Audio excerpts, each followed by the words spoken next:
Welcome to Mental Health, the crisis of our time. My name is Ann Bergen.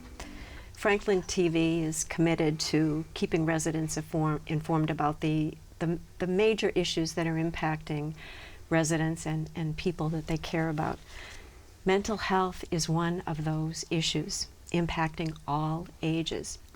And what's really interesting is that it's actually in the affluent communities that we're seeing more incidents of mental health issues surfacing. But one thing we know for sure, young people are suffering. Franklin TV has called attention to this for at least the last 10 years, and that's even before COVID hit. But we're not going to stop. We're going to keep bringing this attention to this issue, because child and adolescent mental health is now considered a national emergency. And this is from basically every pediatric organization in the country. Anxiety, depression, suicide, suicidal ideation are derailing our kids. And it's easy to turn a blind eye and say, not in my neighborhood. But the truth is, the kids are not all right. Too many suffer in silence, and because they love us so much, they oftentimes don't want to cause any pain for us. They want to shield us from their own pain. But I firmly believe that we need to talk to young people to hear about how they're experiencing life. Too often we make assumptions that we know what they're thinking and feeling, and we're not always right on the mark on that. So that's why, of course, I have invited my guest today, Ryan Pellecchia, who is a senior at Franklin High School. And I've asked him, I had the pleasure of meeting you, at a community event where you were volunteering your services and reaching out to help others, which was a very good thing. And it was such a pleasure to meet you. So I said, oh, Ryan, will you come and be on this show? And you said, I certainly will. So, so here you are today. So what I wanted to do to ask you is, if you wouldn't mind just telling us a little bit about yourself. I mentioned that you're a senior. Tell us about sort of the things that you're involved in school, and then maybe what your future plans are or what you're thinking about for life after Franklin High School. Go. Okay. Hi, I'm Ryan Pellecchia, and I'm a senior. I am the president of the Community Service Club at Franklin High School, and we just met today. We basically offer service events for a bunch of students, so if you're a student at high school, you should come and join. I'm also a singer, so I am part of chorus. I'm also part of chamber choir, which is an audition group after school. I'm also in the Honor Society called Triumph for music, as well as I also am the secretary of Robotics Club, so I help build robots for competitions. I am also a part of NHS, and which is the National Honor Society. Yeah, National Honor Society. Yes, of course. And I'm also part of Unified Music, which connects with Best Buddies for singing and just have a lot of fun. You do that too? That's pretty cool. That whole Best Buddies program, is that incredible or what? Doesn't that like bring you joy? And I know the principal, Josh Hanna, when I see him, when he attends those events, it like just brings this incredible joy to his face. So that's good that you're involved in a lot of stuff. But here's my first question for you. I wanted to get your feedback on this, because a recent survey of Franklin High School students said that the biggest stressors were two things: academics and extracurricular activities were the two biggest stressors. I wanted to find out your view of that. Does that surprise you like it surprised me, or are you not surprised by that? Well, I'm not surprised at all. I very much stress out with a lot of deadlines with extracurriculars. Like, for a community service club, like, leading up to this meeting, I've been on my computer for several hours stressing, getting sign-up sheets, getting the agenda perfect, as well as just academics. Like, I taking 3 APs, which there's a lot of people taking a lot more, but that's a lot. That's a lot. 3's a lot. Yeah, but there's people taking like 7, and they're like super stressed out about it. That's ridiculous. Oh, yeah. Taking like 7 APs, which in my opinion is ridiculous. But you get a lot of stress from just having to make sure you have good enough grades, especially for a senior, because you don't want to flunk the first 2 quarters, because colleges still look at those grades. Sure. So the first 2 quarters are very, very important, because colleges can see it and they can like resend your letters or give you the scholarship money. So it's very stressful. So I'm not very surprised, especially even if you're a sophomore, junior, even a freshman, because all 4 years count for academics as well as just extracurriculars, because you want to be involved and get into college, but also it's just like stressful to like attend to those and make sure you're doing the right things to stay in clubs. Well, but here's my question to you. One of the one of my concerns that's been for a long time as a former principal of Horaceman Middle School, my concern is that there's so much pressure on kids to sort of build resumes rather than build lives. You know, that it's that there isn't even a chance to enjoy the things that you're involved in, because it's always this stress. I've got to do a lot so I'll look good on paper. Do you feel that pressure that, no, I'm not saying it's coming from any one source, more society, that if you don't have that perfect resume, that you're not going to get into the college that you want? Is that something that you guys feel? Yeah, I feel that a lot. I mean, not to throw anyone under the bus. Yeah, but go ahead, throw me under the bus. Well, yeah, my dad has been like, you got to do all these extracurriculars, do all this and that to get into college, because I want to go to Brown. Hopefully, we'll see. Yeah, we'll see. Yeah. It's just like, he's been like, you got to do all this, make sure you committed to everything, make sure you're doing all your dues, doing all your requirements for the art society, and just like pad my resume, as I call it, in front of him. Just pad my resume. But like for the future, for the upcoming students in the upcoming years, I would actually try and more enjoy the activities that I think of as a checklist and a checkbox to check off. Because if you enjoy it, you'll have way less stress, trust me. Like, I enjoy volunteering. So like for the community service club, when I joined sophomore year, it was just, I was doing it to sort of pad my resume at the beginning, but then I realized kind of after volunteering at the Senior Center, which I forgot to mention at the beginning, but you know, we live, laugh, and learn. So as I volunteer regularly helping with technology, like I learned that the reward isn't the hours, but it's the smile that you put on people's faces. Yeah. So if you enjoy that, you won't have as much stress. That's good, because I could tell that day when you were doing the community service work that you were really enjoying it, and you felt proud of yourself, you know, and you were doing a good thing, and you were bringing smiles to people's faces, especially when you had the picture. Did you have a picture taken with Pat Patriot and the cheerleaders? No, unfortunately. I was too focused on making sure kids didn't get hurt in the bouncy houses. That was very good. Because that was my job, and Yeah. you know, don't want to disappoint Miss Gilmeister. Yes, that's right. Yes, she's lovely. I know we've interviewed her in the past. All right, now I'm just going to shift a little bit, because this is just because I've been part of the SAFE Coalition, which focuses on substance misuse and mental health as well. Can you speak a little bit about one of the young people who was on this forum said that he vapes because of anxiety, that he finds it very soothing, and vaping. From your perspective, is vaping still a big issue out there, or is it settled down? Or he spoke very honestly about it, and he said, I don't vape because it's cool. I vape because it soothes me. Is that something? Can you speak a little bit about that? Or? Well, I, first of all, don't vape, but from what I've seen and from what I've heard from people that I've talked to, just like the whole vaping thing, people either think A, it's cool, or B, like you said, to like get rid of stress. Yeah. And like a lot of it comes from either issues at home or academics when they're not doing so great, and they feel like that they're getting too stressed out because their parents are either like cracking down with punishment, or they're like, I'm not going to get into my dream school or something. So they just resort to vaping as a way to kind of like cope with the whole stress and to kind of like just push it to the side. It's like kicking the can down the road. You're not really addressing the stress. Right. And, you know, I don't think what the school did last year, which was close all the bathrooms with the vaping problem and destroying. Tell me about it. Basically. Around like halfway through the year, I think, I might be wrong, they started closing down every bathroom besides the two, the one on the first floor, the one on the second floor, right in front of the office, and then the ones in that same hallway. So like if you were in like the complete opposite side, it was like at least it's not good. It can be 3-minute walk, and like if you have any like emergency, you need to go. Right. It's just like, and it just made it have more vapors just consolidate there, and like I've talked to people about it, and like people just are just so stressed out by like everything they're doing, extracurriculars, grades, their parents, even teachers sometimes who like just like pressure them like this is the most important test of the year or the important test of the quarter, and if you fail it, you're not going to do well for the rest of the quarter, and all that stress just builds up, and they're like, this drugs are just like a way of like the brain will soothe itself, you'll stop being so stressed out about everything, and you'll just be quote unquote fine, which you're not. Because vaping destroys your lungs, does bad things to your body, and like you shouldn't do that for yourself. There's like many like useful resources you can reach out to. There's even like meeting with your teachers after school to get help on academics. And all the teachers, they're all like nice human beings at the end of the day. Some of them, I should say, not all of them. Most of them, correct that, most of them. Yeah. And they'll help you get extra credit. They'll make you do projects or something to maybe put extra points on a test. And like even AP teachers will do that, because people think you can't meet after school with AP teachers to get help, but you can.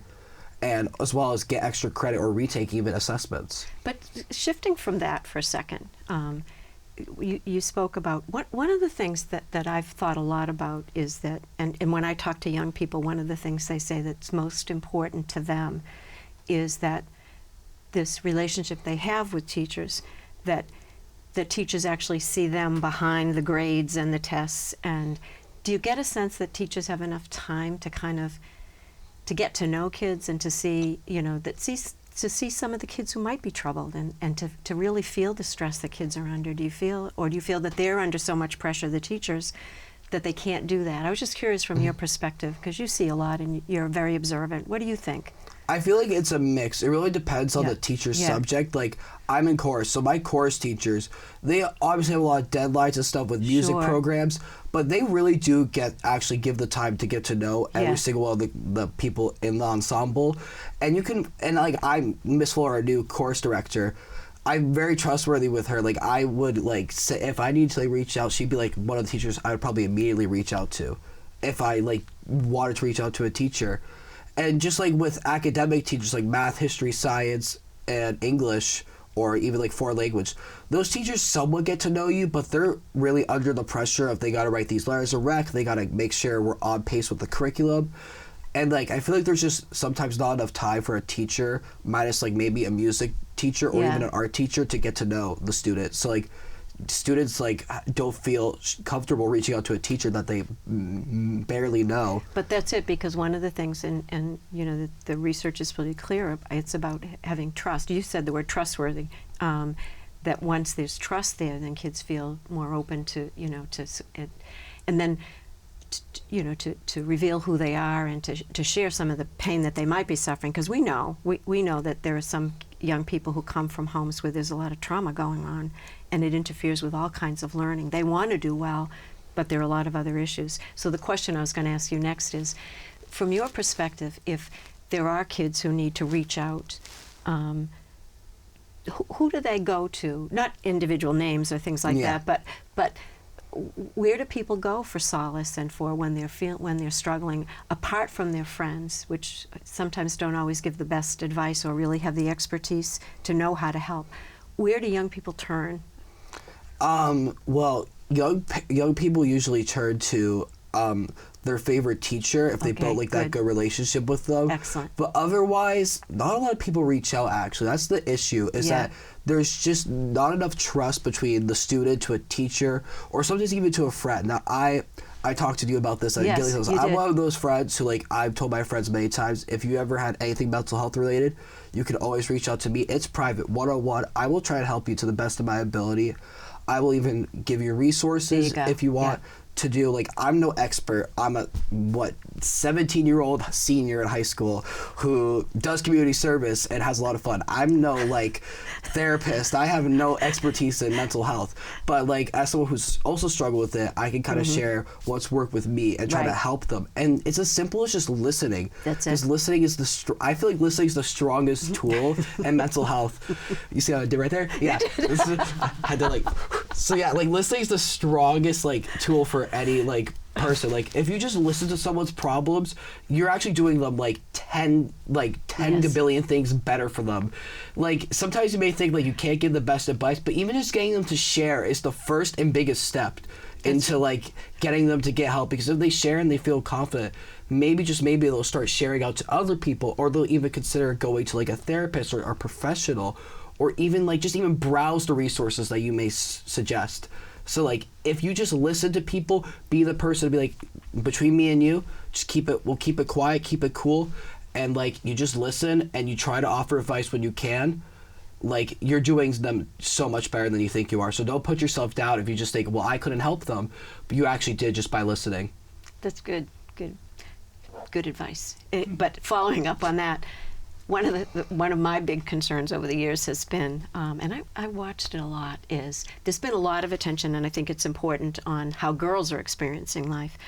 But one of my concerns is that boys are suffering in many ways. When you look at the incidents around depression and substance misuse, actually prison time, it's boys. We're losing them along the way. I just from your perspective is, what do we need to do more to help our boys? Well, I think first of all, we need to reframe the societal standard that guys need, like not to like go to like the whole social media, but toxic masculinity is still very prevalent. As much as people like try to cut it down and break it away. Yeah.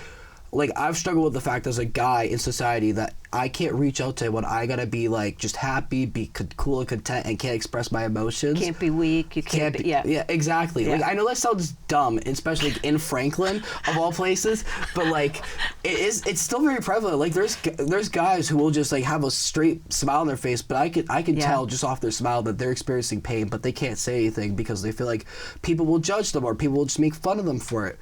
So, like, I think the first thing to do is get society to reframe the whole on guys' mental health and make it acceptable for guys to be able Absolutely. to express. And I think, like, maybe even at the school level, just like even like getting like maybe like teachers or even like guidance counselors or an adjustment counselor, which I learned about when you mentioned that thing. That thing is completely news to me. I've never heard of an adjustment counselor until you told me that, and I've been at the high school for 3 years. I'm a senior. I'm a senior. Like, you would think maybe I would have heard about it, but no, they don't even talk about that. They only talk about it. I learned if you go to the guidance counselor and say you have an issue, then they should bring you to an adjustment. They just push you. They just kick you out there and be like, Okay. go to the adjustment counselor. So it's just like they probably also need to be the guys counselors trained on more helping as well. I know they're not experts, they have a lot of other things they do, but I think like even like giving them like courses on like how to help students with mental health struggles might just even be beneficial, or even training teachers like during the PDD days. That's been my whole. But I just think we have to put our money and emphasis on that. You know, I just watched over the years. I just remember one incident where it was an 8th grade boy, and he was in the hallway, and his girlfriend just broke up with him, and she walked away, and I watched him just out of the. I wasn't spying, but I happened to, and he just broke down sobbing, and it hit me for the first time how deeply boys feel these things just as much, but they just have a different way. He never in the whole world would have gone and shared it with anyone else, but his pain was so evident to me. That was one of the things I saw. But it's just the stigma of going for help. If we don't change that, and especially make people aware of who the adjustment counselors are, that would be a good thing. Yeah, and also just sorry to cut you off. Yes, go ahead, because I talk a lot. But just like guys, like boys, guys, please share out. Like, I was one of those people who thought sharing out would have never worked, but like I've met such great friends, and even just like I don't never share out to my parents because my parents. As I must say, they will understand. They really don't, because I have tried. It didn't really work. But like, find that one friend you can trust, or find someone, even a trusted adult, maybe even a teacher, to just have a talk with. Like, guys, you have to be able to learn to express your emotions and feelings, because if you keep them bottled up, you just feel more pain. And like, as someone who's done that, I've gone to very many dark places that you don't want to go to. And I've kind of made it my mission with my friends to not let people go to that same dark place, because they don't deserve it. Because I learned, through hardship, that I should have reached out, and I should have asked friends for help, and should have just talked to someone at least. So please do that. If you need a shoulder to cry on, find someone. Just find someone to even cry out. Just talk to, please. It will help you so much more than you think. And I know it's a hard step, but I promise you that no one's going to judge you, especially your friends won't judge you if you need to reach out, because they're all caring, sympathetic, empathetic, and they will help you. Trust me. Just talking was a game changer, especially when I met that one friend who I won't name in my math class. Like, I started talking to that person, and that like changed my entire life. Like, I've mentally been better since that. That's good advice. No, really, I appreciate that. That's an important message. I just have two final questions for you. One is, in the whole national perspective, there's a lot of incivility, and there's a lot of intolerance. There's a lot of racism and anti-Semitism and stuff that's going on out there, homophobic, slurs and all of those kinds of things. Is any of that filtering down into it? Sort of, schools just reflect what's going on in society. Are you seeing that any of that incivility is filtering out in young people, or are you seeing that there's more tolerance for it, that people are accepting of diversity, or what's your view on that? Well, I think from in school perspective, there's a lot of clubs and there's a lot of like resources within the school that are like, and there's been a lot better at promoting diversity and getting diversity. Like, to mention the Diversity Awareness Club run by Miss Gordon, and I'm forgetting who the other advisors, who I'm not a part of. Yeah. But like, they are very good at promoting stuff, putting posters out. So there is a lot of like resources, a lot of diversity and tolerance allowed. But there are some people who are just like keeping like being like xenophobic, homophobic, being racist, and like refusing to change, and just like sitting there and like kind of like saying slurs and all that stuff to other people. And it's just like kind of unfair to them, because like, you know, it's just, well, I don't actually know how to word this, but it's like unfair because you shouldn't be doing that. It shouldn't be using those words. Those words aren't appropriate in a school or in any setting, I should say, in any setting. And it's just like, there's a lot of students who say it as a joke, but sometimes that hurts more. Even in a joke, like, you shouldn't just say it in a joke. That's right. So it like hurts a lot. So like, I wouldn't recommend saying it. Like, I wouldn't even recommend saying it at all. Like, just don't say it at all. But from your perspective, it feels like the schools are really making an effort to promote diversity and to build that, you know, cultivate respect and tolerance and understanding, especially even with things like the Best Buddies, which I think is just incredible, you know. And I think that's so good for everyone involved in that, don't you? You know, that whole thing. I think it's great. All right, here's my final question for you. Ready? Given your perspective, K-12, the public schools, what do we need to do better? If you had to give advice to me, you know, someone who's spent my whole life in education, what would be to say to make things better? I wish what? I wish that the school, even the teachers, just like, instead of having all the stress to get the curriculum, like, had time built in, even to classes, built time, even into like passing periods or D-studs, to just check on students, and like with trusted teachers, maybe even like just like get them to know the student better. Because if the student is no better, they'll feel like they'll be able to reach out. Because you just say, oh, you can reach out to me. But what if I really don't know you? I don't trust you. You're just a teacher who teaches me English. You're teaching me how to read Hamlet, read Shakespeare. Like, that isn't someone trustworthy. They need to have that one-on-one relationship that you could even, like, I would say in college does it better with the professor. If you're in a small class, the professor really does actually get to know you. And like at the college level, there are people who reach out to the professor because they actually know them and trust them and have built that relationship, instead of just seeing their teacher stand up in the front of the room with the whiteboard and a screen or a slideshow and just starts teaching them subjects. So I feel like if we could just have teachers, guidance counselors, honestly, just guidance counselors or teachers just meet with a student or like build that relationship, I feel like that would like make it 10 times better than for mental health and improving it within the school system. Boy, I agree. I can't agree with you more. That's been my passion for a long time now, and I think we really have to put our emphasis there. And I hope, while I'm sorry to cut you off. That's okay. It's okay. I hope when I'm on the Wellbeing Task Force and mental health that like I'm also gonna push for that in the meeting, because that's like the one chance I kind of get to meet with the people somewhat in charge of it. I know like I'm a student voice, so my opinion does have some weight and my voice has weight to it. I don't know how much because it's my first time being on. I can tell you, having been on it for a number of years, it carries a lot of weight, and we really listen. I need to tell you that. So that's one of the reasons after I met you, I asked Paula Morano, I told about you. I said, we need him on this committee because he will speak up. He will share. He will speak for and about the young people in school. So it's really good. Yeah. And And I don't mind like sharing my story. I don't mind like going into the meeting, sharing my story, being like open and honest with it. I would never ever share someone else's story. That's right. Unless I had explicit permission. I wouldn't even mention their name or what gender or however they identify. I would always be like, because they don't deserve for their story to be used as a tool to improve the school. You're right. And like my story should be the only story used as a tool. Absolutely. Because I'm experiencing. So if I wanted to share and make it that way, that's my choice. And that's it, because that would never be, that would cross the boundary of, you know, what would be appropriate or ethical in any way to ask you in any way to share anyone else's story. And here is actually my final question. You talked about your college plans. I'd just be curious, do you have a sense, I forgot if I asked you this or not, where, like a sense of where your career path might be, clearly you would be very good in broadcasting, because you're very good. You know how to look at the camera.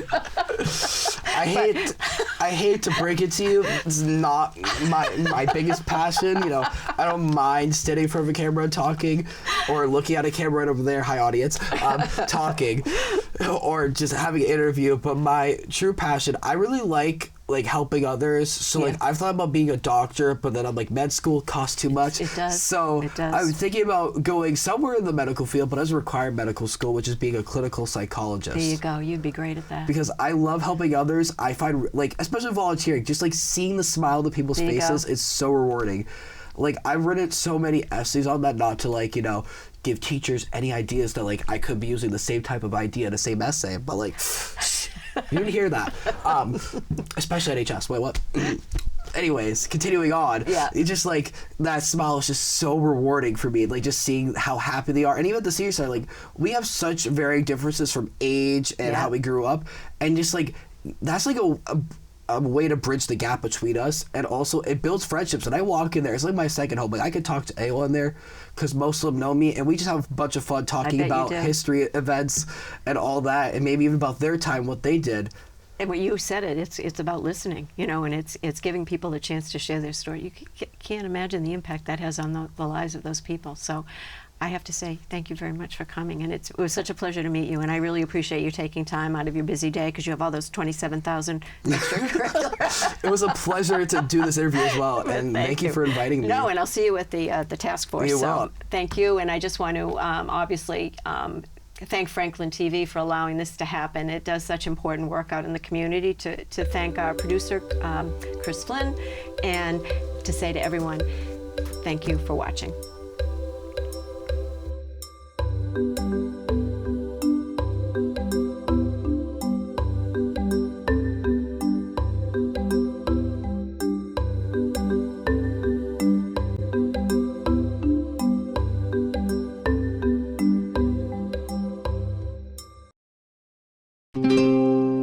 This program was made possible by your Franklin friends and neighbors, good folks just like you. Thanks for supporting Franklin TV. And thanks for watching.